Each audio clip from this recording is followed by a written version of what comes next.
Anthem just reiterating its $184 a share proposal for Cigna, sticking to its guns despite Cigna rejecting the proposal over the weekend. Cigna says the deal is inadequate and not in the best interest of shareholders. Healthcare reporter Drew Armstrong is with us now. So interesting that they come back with the same offer instead of going for a higher bid. Yeah, we had this exchange of letters over the weekend.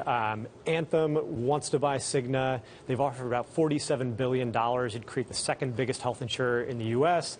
They've been talking since last year, not getting anywhere. So they took this offer public on Saturday afternoon, and they said, hey, let's start doing this. It seems like it's an effort to pressure Cigna's board. Cigna fires back, and they say, no way, you guys aren't offering enough, you undervalue us, our companies aren't going to get along, you've got your own problems. The CEOs are fighting over who would lead this merged thing.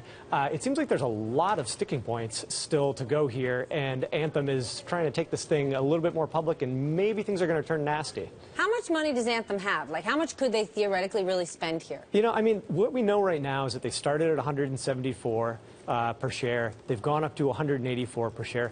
The sense that we're getting is that this isn't over. I'm sure that there's room for them to go higher. They want to put the pressure on the shareholders, on the board, but right now we don't have another offer. Right now they're just reiterating, saying, hey, you know, you guys don't like us. We're still interested. Let's see if we can work something out here. It's already, though, a massive premium, right? I mean, the first deal became public a week ago today. So before that, Cigna shares were trading for $140, basically.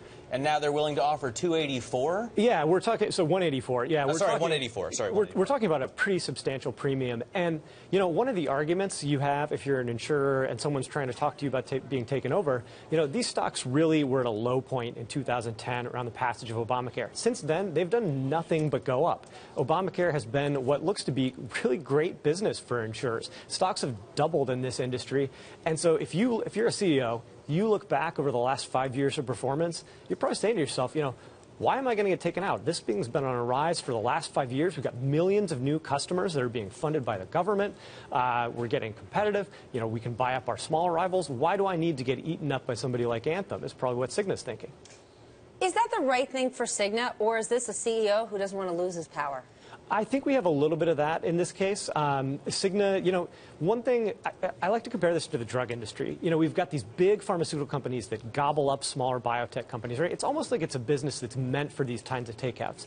The insurers, these guys are big independent companies. They've been around for a long time. It's not like there's some, you know, new company. It's now worth $10 billion, and they're ready to get eaten up as an exit for their investors.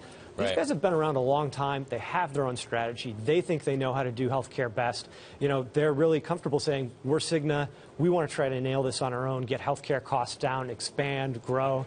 You know, it's much more of that going on, I think, than it is a takeout. Bring on Johnny Bush. He could be an independent advisor. Nobody knows.